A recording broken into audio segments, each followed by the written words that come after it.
Everyday Life and Hidden Horrors, a journey into the Middle Ages. In the meantime, subscribe to the channel if you are new and leave a like on the video. An era full of events, characters and fascinating phenomena that still amaze us today.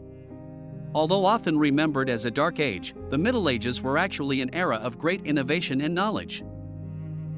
Pointed shoes in the 1300s, narrow-toed shoes were all the rage among medieval men, with the toes extending well beyond the foot. They were symbols of wealth and extravagance, but not exactly comfortable. The clergy were forbidden to use them, because they prevented them from kneeling to pray, and yet some clergymen wore them anyway. Archaeological evidence is clear. During the period between the 10th and 15th centuries, hallux valgus was widespread, affecting up to 27% of the remains found in noble cemeteries and as many as 45% of friars. There were also signs of fractures and injuries to the feet. Marriage age. In the Middle Ages there was no fixed age for marriage. On average, men married in their 20s, while women often did so in their teens. Over time, especially in the late Middle Ages, the minimum age for women was raised. Canon law set the limit at 12 for girls and 14 for boys. However, early betrothals were common, often for political or economic reasons. Military training. In the early medieval centuries, combat training varied depending on the context. Hunting, games and tournaments were the main methods for maintaining martial ability. Only with the passage of time did more precise techniques begin to be codified, as in the famous manual by Hans Talhofer.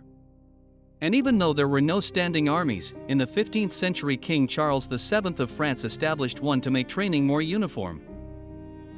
Women in hunting. Although the main task of women was to manage the house, during the harvest they could work in the fields. Aristocratic women, on the other hand, participated in hunting as a recreational activity. Minstrels and troubadours. During the Middle Ages, itinerant performers such as minstrels and troubadours enlivened cities and courts. While minstrels performed songs and poems passed down orally, troubadours often composed original works. They recounted heroic deeds, historical events, and legends, accompanying themselves with musical instruments such as lutes, harps, and violins.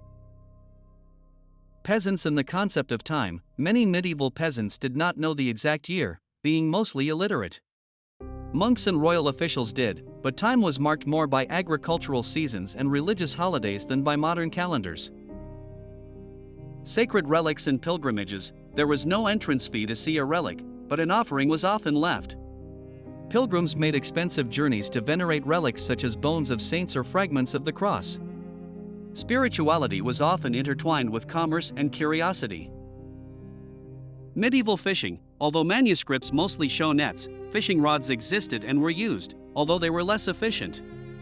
Fishing remained an essential activity for many communities.